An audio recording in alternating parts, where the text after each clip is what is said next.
Also, you can make yourself more valuable to your employer by asking for additional training in fire alarm systems. That way they're more comfortable when having a fire alarm job come up, that if you're trained, you know what's going to happen or what needs to happen when it comes to installing and servicing the fire alarm system. Fire alarm system is a life safety device used to manually or automatically detect products of combustion or fire. The fire alarm system utilizes a fail-safe function when arranged to give a trouble signal when the system is not working. Meaning that the system will still work, but if there's a problem with the fire alarm control panel to find the end of the line, there will be a trouble signal sent to the FACP for a service member to come out and actually do the repair. The 4 basic functions after detection are the occupant notification, the responder notification, supervision of fire extinguishing systems, and actuation of fire control equipment. The occupant notification, this is typically for your customers or people who live in buildings, the hospitals, anywhere where people are actually in a physical space. They're usually notified by devices such as horns, bells, strobes, and other audible visual devices. However, in hospitals, these devices can panic further endangering the occupants. So you'll get chimes or other special signaling systems utilized to alert trained personnel.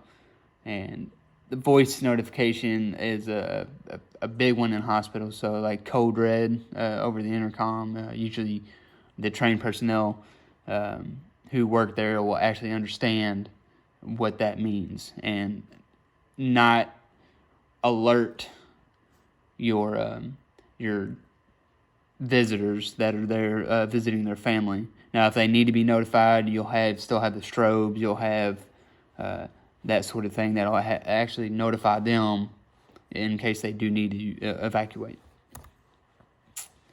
Responder notification is a 24-hour monitoring company, and the local fire department will be notified by the system when an emergency is taking place. Other options permitted by the NFPA 72 include owner site 24-hour monitoring, fire brigades, owner remote monitoring systems.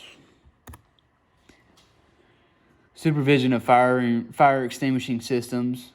The fire alarm system will provide building operation actions to prevent the spread of smoke and fire.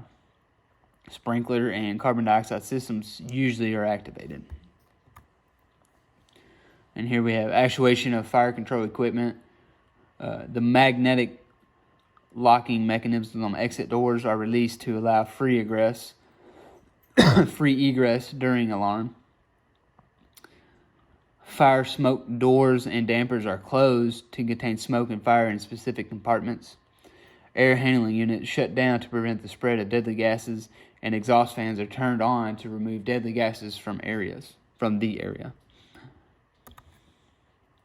Okay, we're going to talk a little bit about my experience dealing with the fire alarm system and my specific job. Now, what I specifically do is in the last couple months was worked in the Baptist Health of Lexington Hospital doing access control, and our life safety power FPO 250 power supply is works with a fire alarm interface for egress lock control, meaning whenever there is a fire alarm, the magnetic locks that we have, which we call mags, on the either exterior doors or just doors in general that break up hallways, sections of the building, basically any mag that we have throughout the hospital is connected to the fire alarm interface, which then allows that when a fire alarm goes off, it releases the power on those mags for free egress, because they need power, they require power in order to hold the magnetic bar.